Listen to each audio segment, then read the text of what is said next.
So, thank you so much, Sejal, for joining us for this conversation today. As you know, Equitable Healthcare Access Consortium, on the occasion of Women's Day on March 8th, is running a series on exemplary women in healthcare, entrepreneurs, doctors, and nurses doing some exemplary work on field. And in this regard, I wanted to have a conversation to understand your work, what motivates you. It's a very general conversation, Sejal, but would love to hear your thoughts as well. So thank you so much for joining.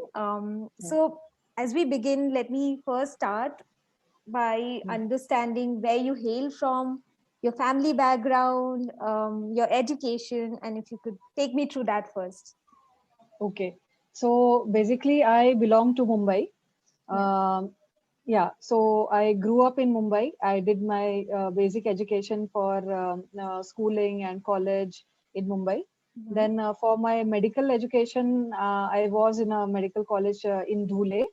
ACPM Medical College. Mhm. And after that graduation, I completed my post graduation in JJ Hospital from in the physiology department. I did a MD degree in that, and eventually over the years, like the years passed by, that me and my husband, we started working in the hills, and staying in the hills, we realized that we should do something that can be beneficial for the people who are staying there. So we went on to completing a degree in family medicine through Oh, CMC Vellore. Yeah, and then we also did a diploma in diabetes through CMC only. right. So yeah, so currently I am working with Doctors Without Borders, Mhm. which is based in Mumbai. They work in the drug resistant tuberculosis project in Govandi area in Mumbai. Yeah, so yeah, that is my educational background, and yeah, all my life, I mean, my work and education, it has been in Mumbai only. But then there, the idea of just not following the rat race, and then just making a big hospital and then getting settled, and then that did not really excite me. Mhm. So yeah, the same was with my life partner, Dr. Nidhin Joseph. He is also a medical doctor, and we were Right. in the same medical college.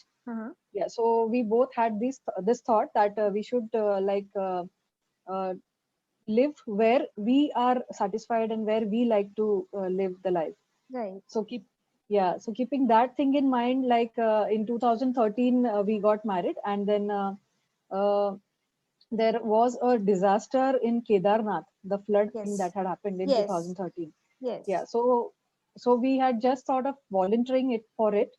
So we volunteered with Helpage India NGO, Oh. and yeah, and then we initially we volunteered for 15 days, and we just fell in love with the place. Mm-hmm. Like I mean, yes, there was a disaster, people were sad, but then still, like going actually to the people and then reaching out to them to listen to their difficulties and what they went through in life, Mm-hmm. all those things really like motivated us to continue working there. Right. So Right.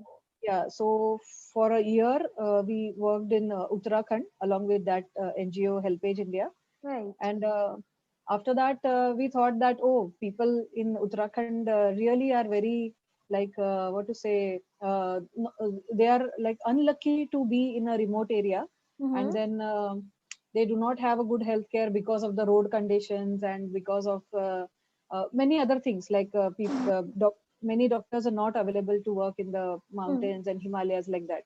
So we thought that, so keeping that thought in mind, we thought that why not explore another areas like Arunachal Pradesh, the northeast of India, like. Mm-hmm.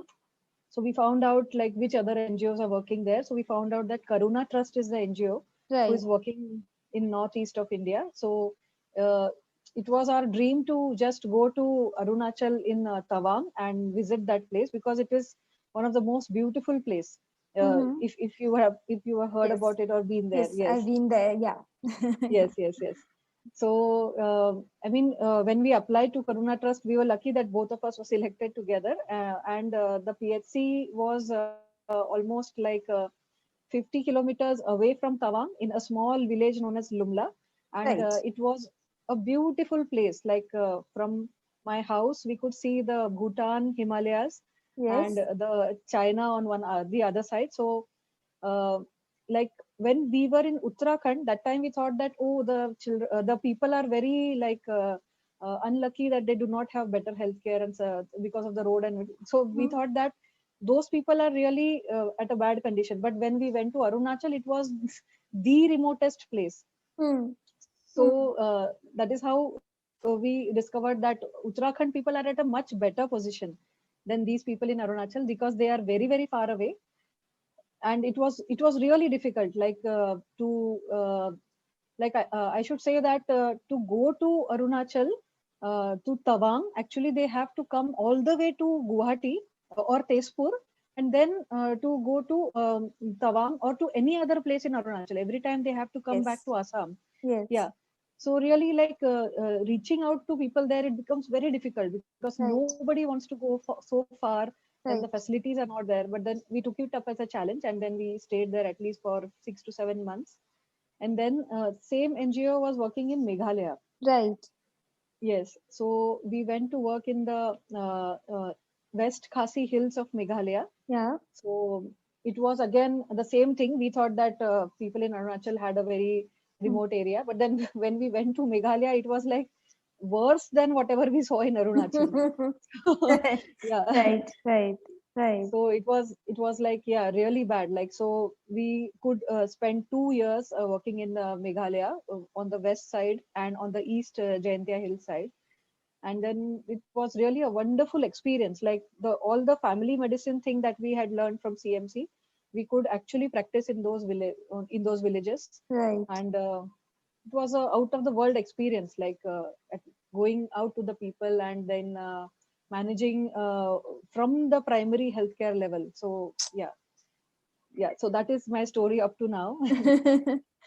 I'm listening to your journey and I'm like amazed, Sejal, because as a medical professional, you didn't choose to enter the rat race, as you're saying, and you chose Yes, this the road not taken, as one would say, yes, right? And yes, chose to work in the remotest areas. And from what I hear from you, your husband was alongside you throughout this yes, journey, right? yes, So yes, yes. just want to understand, what motivated you, what triggered you and your husband to take this decision to work in these areas. What were the factors that contributed to it? Were there any other family members or peers or role models who kind of also motivated you to sort of choose this path? So one thing that I can say is, like, we studied in a medical college where really people were I mean, our medical college was quite far from the city, so we could see that the general public who really need the care, they need to travel a lot for even small basic things. Right. So that time only it was somewhere there in my subconscious mind that I want to work in place where only there is a need for doctor. I don't want to work in the cities. Hmm. And I had experienced working in the cities in a corporate hospitals, Hmm. and I had a very bad experience. Like Hmm. I thought that I am an agent who is just minting out money for the corporate Hmm. hospitals. Hmm. So that experience was very bad for me, which was again a factor that pushed us towards working in the Himalayas. Hmm. And yeah, both of us, we love trekking and bird watching also. So that was the biggest motivation that we could follow our dreams, like we're traveling also, doing trekking in these areas, and all the things that we want to do. That was the biggest thing that drove us to Right. work in such remote areas, along with knowing the people, their culture, the traditions they follow. Only after like working with the people in Meghalaya and Arunachal that I have realized that Hmm. like it's always in the media that oh, Northeast is a place full of terrorists or Naxalites or this or that something. Right. So yeah, so but then it's like only after going there you have to experience it yourself that these people are the most loveliest people that you could ever meet on earth. And Right. it's not just the thing that it is the way it is projected everywhere. Even our parents were like very conscious, Mm-hmm. like, oh, you are going to Northeast, like people Mm-hmm. are this there, people are that there. But Mm-hmm. then I mean, we had to make them understand, like while we were in Northeast, we made our parents to visit us and to actually see it for the fact that it's not the way it is always told, and they have to see it for themselves to believe it actually. Yeah. Sejal, I do see how much you enjoy your work, right? And it I think goes beyond your involvement at the facility to also understand the community, to Yes. appreciate the community you are working with, right? Just curious to know what motivated you to, to pursue medical profession as a woman. What was your Yes. motivation behind that? Actually, to pursue as a medical profession, I mean, I had never thought that I would become a doctor, Right. because again, the same thing. I would just say that we in the education, in our education system, it is never thought that you have to think the way that whatever you want to do. This Mm-hmm. is not there in our education system. That is what I'm realizing now. Mm-hmm. But it was the same thing, like just because my best friend went into a medical line, I Mm-hmm. also worked towards it, that I also want to go into the medical field. It was just that I followed whatever my friends were doing. So Mm-hmm. only after getting into the medical profession, I realized that, oh, it was a very good thing that I chose, so that I have so many options open in front of me. Mm-hmm. Like I can practice medicine anywhere and everywhere in the world, Mm-hmm. and I can be of my knowledge and my whatever, I mean, uh, the knowledge or the behavior that I have acquired after doing medicine can be of use to so many people, and Lovely. I can be a part to make a small change from myself Mm-hmm. towards the community or towards the society. So Beautiful.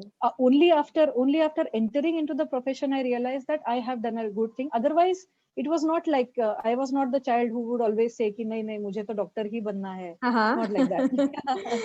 Right, right. Tell me more Yeah. about your work at the National Center for Polar and Oh Oceanic yes, Research. I'm just very curious, this is yes, also something very different, like as a domain, right? So tell me yeah, more. yes. So this National Center for Antarctic and Ocean Research is Uh-huh. an organization which is based in Goa. All right. So they are open for applications every year, and Mhm. we have 3 Antarctic stations in Antarctica. All right. So yeah, so Indian stations are there. So they needed medical doctors to work there. Like Right. there are no people who stay in Antarctica. It is just uh, our scientists and the people who are managing our research stations. So few number of people are recruited every year. They go there, they go to our Antarctic stations, Indian stations. They work there for an entire year, and doctors and nurses are recruited to take care of the team over there. And then Oh, it is a contract of 14 months, and then the team goes together, and then they come back also together, like that. So it was a very good opportunity that we had. Like, I mean, to travel everywhere around the world was always on our list. So we got to know about this opportunity to work in Antarctica. So my husband, he jumped to the opportunity and found out the ways to apply for it.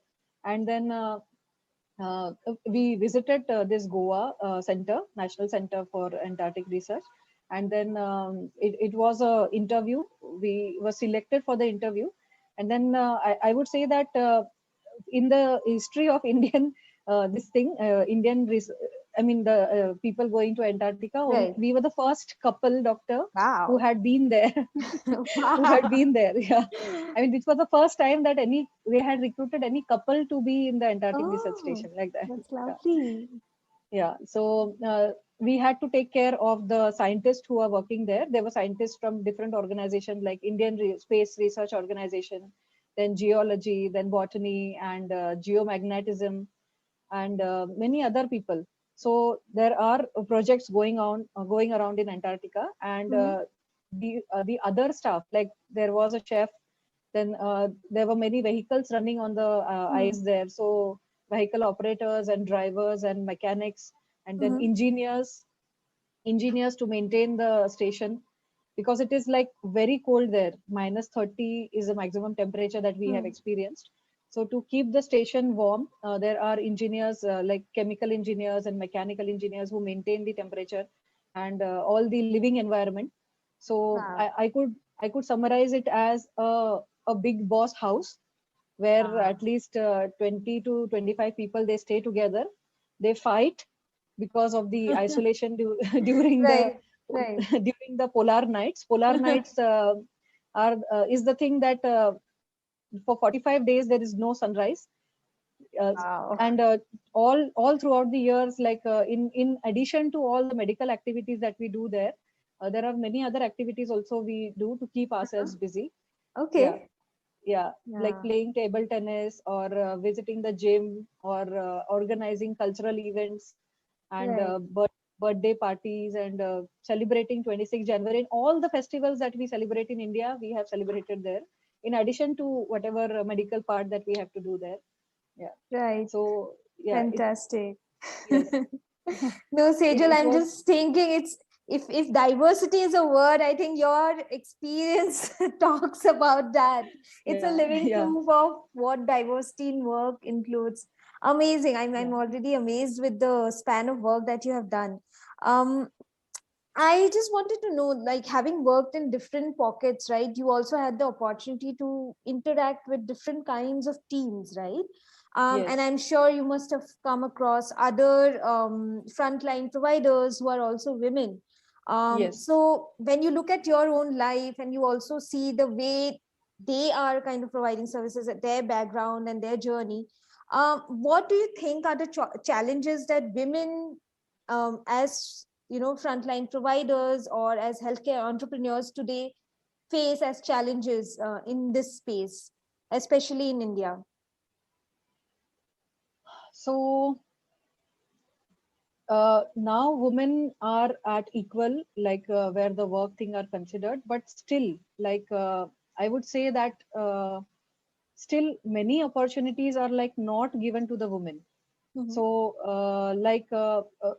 uh, in the cities also it is an experience of some of the people like who are frontliners, but then in the remote villages, that is what I wanted to say is like equality among the women people women's working is more seen in the cities as compared to the remote areas like northeast where we have worked. Mm-hmm. So like the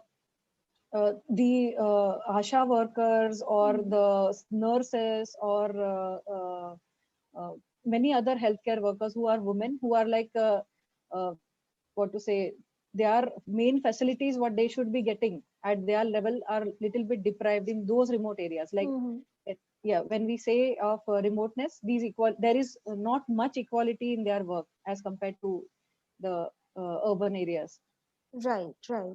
So, Yeah. I'm sure like there are many aspiring young women as well, right? So who want to Yes. create a career in the medical space, in the healthcare space.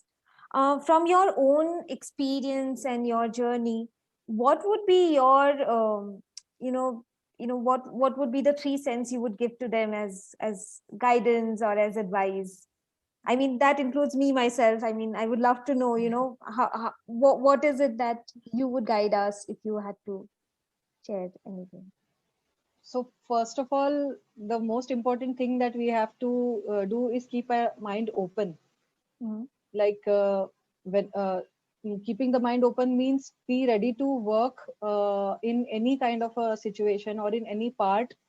I know that is difficult when we have our family responsibilities, but the thing is like when you have taken birth, you have to contribute your own part to the society. That should always be there in the back of your mind, and that is the only thing which will motivate you to take up any challenge or any work in your day-to-day life. Hmm. uh, Another thing, that is the only thing that I can think about now, like Right. keeping yourself open. Yeah. Right. But, in the healthcare space, we also see that not just in healthcare, in the professional space, while women workforce contributes a major proportion, but in terms of representation in leadership and in policy, Mm. it's much less, right? So there Yes, are a much lot less. of barriers. In fact, Yes. even during COVID, we saw like how women had to struggle with both home and the Yes. world World. and work Yes. during the lockdown. lockdown. So Yes. what was your experience like? And from your experience, what would be those things that you would want to share with families, let's say, who have young girls who are Mhm. aspiring to be doctors tomorrow, let's say, and healthcare entrepreneurs? Uh, yeah, I mean, opportunity it should be given to all the girls who want to be doctors or healthcare entrepreneurs in their life. But it really becomes difficult, like balancing the work and the life for a mother, like during the lockdown, like especially when they had to do the home course and everything. Hmm. But somewhere, like, if they get a support from their own family, the support can be anybody, their husband or their fathers or mothers or their siblings or anybody. If that support only, that I'm not saying that a very strong support to a woman, only if uh, what to say, a moral support is, even if it is given, then that is more than enough. Because I have understood that women are that brave and they are that strong that when they decide themselves that I have to do this, they Right, will do it anyway.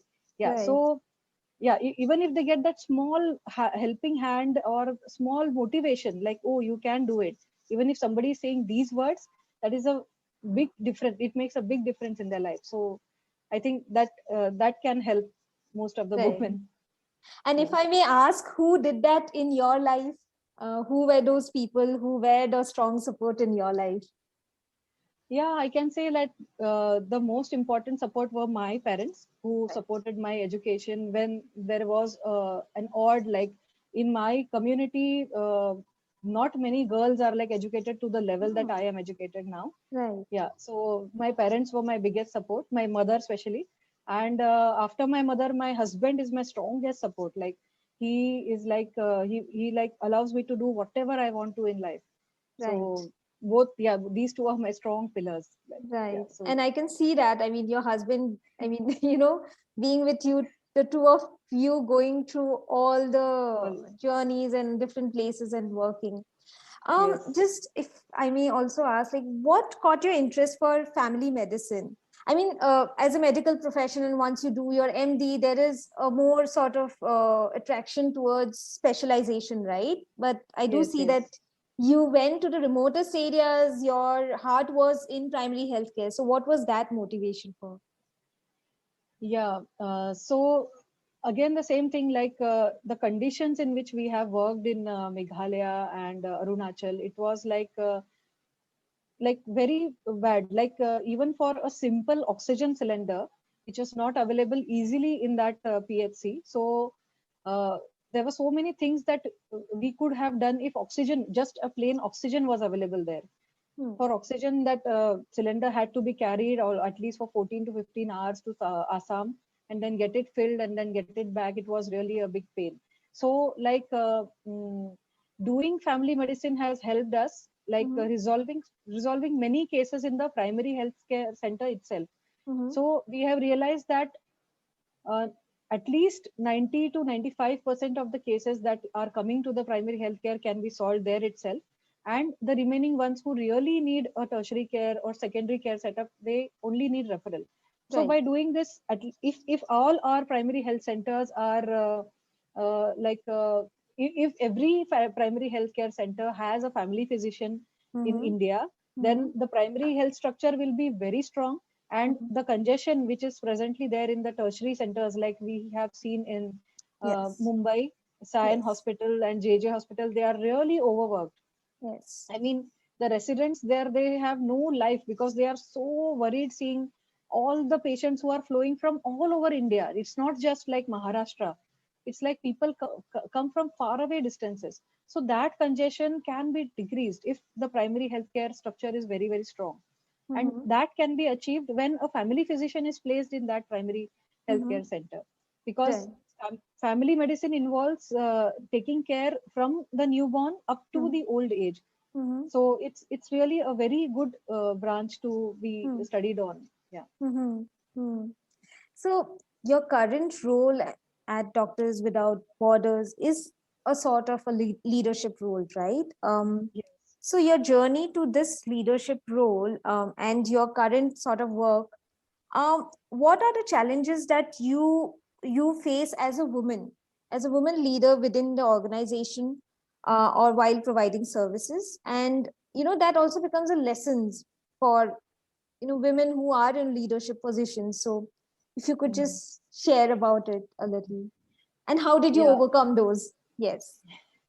Yeah, currently, like I am working as a medical doctor, so I am managing the nurse, one of the nurse who is with me, working with me, and few other colleagues. Like I should say that Doctors Without Borders is a very good NGO which supports the women, and like I can see that in our office there are maximum women Mm-hmm. working, and the males are very less. So I can say that in Doctors Without Borders, really, like I cannot say that it is a challenge to be a leadership, to be in a leadership role Right, and to right. face many challenges. No, I cannot say that. It's not there actually. Yeah, right. Yeah, but whatever leadership I have done in the primary healthcare centers, so there it was like a little bit difficult Mm-hmm. because it was an NGO setup working with the government. Mm-hmm. So because of that collaboration, like and because of the patriarchy also of the system, Mm-hmm. there to be difficult. But I, in current situation, in current job, I cannot say that Doctors Without Borders is having issues with women leaders. They Right, are as strong and as supportive in right, their job.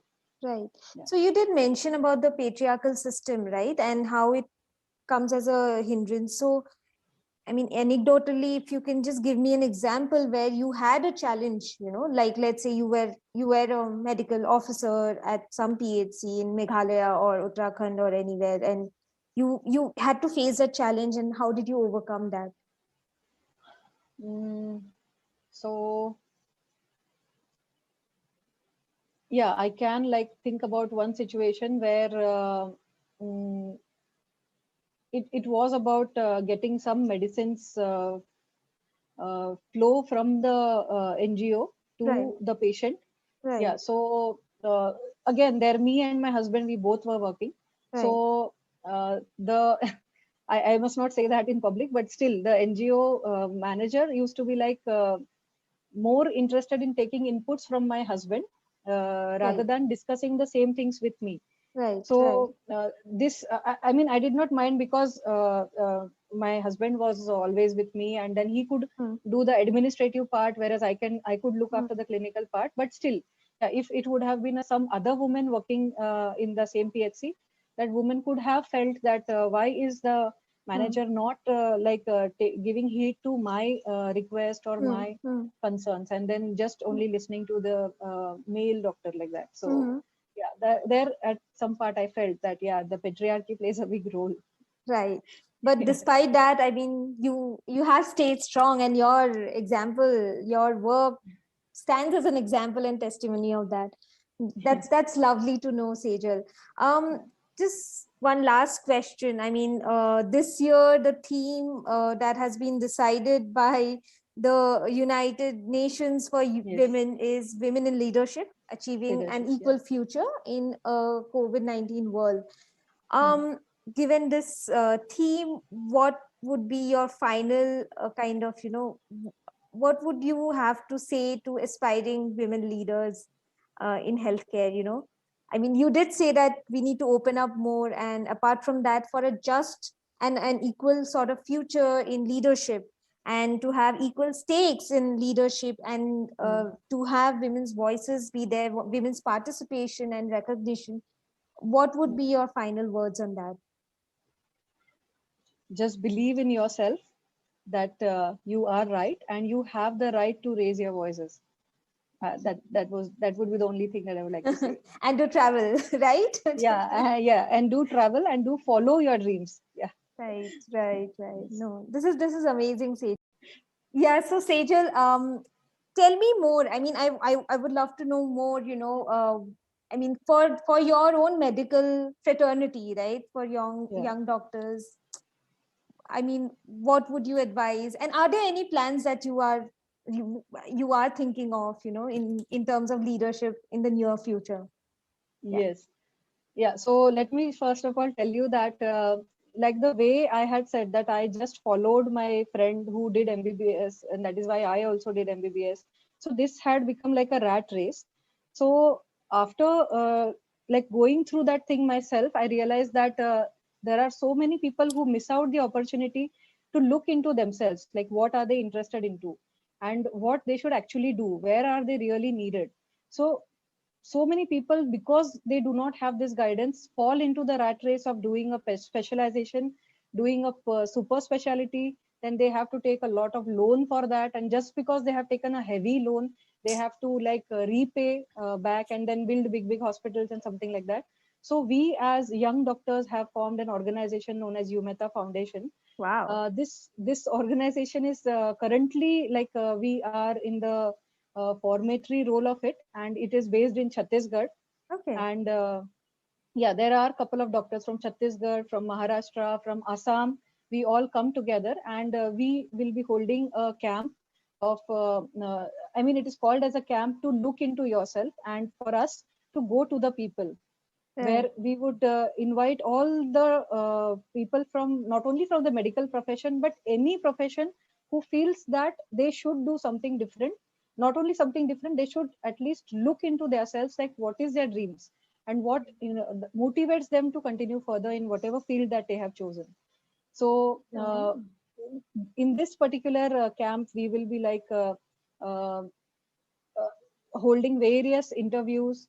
We will be holding various activities so that they come to know about their own interest. And also we would be sensitizing them towards the need for the doctors to work in remote areas like Assam and Meghalaya and Chhattisgarh itself, and many other tribal areas like yeah.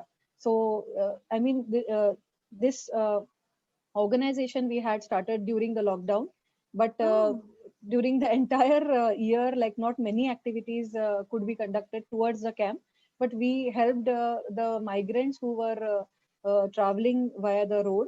We helped them put oh. we helped them put in the bus from Maharashtra, and then Mm-hmm. leaving them up to uh, like Madhya Pradesh border or Chhattisgarh border, or these places. Like those were the activities we did through Umeta Foundation in the COVID period. And now, in the month of May or June, we would be conducting this camp for all the young professionals, like any professionals, medical or engineering or social work or media, or anybody who wants to just like look into themselves, like to find their own interest. So yeah, I mean, I would invite you also for that camp. It I would would be a love really to. a great experience. I would Yeah, love to. Sejal, this yeah, is so inspiring. I mean, yes, to think that you yourself, based on your own experience, you really want to do something for the people who are aspiring, right? For the yes, young professionals. This is really interesting. Really yeah, interesting. I would love to consider. Thank you so much. yeah, yes, Yeah, so it was really lovely listening to you, Sejal. Thank you so much yes. for your insight, and you're doing some incredible work, Sejal. I wish you all the Thank best you. for your endeavors, and may your initiative be be a guiding light to so many aspirants in the medical field, Yes, especially yes, girls, and may your own yeah. journey be an exemplar for the same. So wish you the Thank you. best, Sejal. Thank you so much.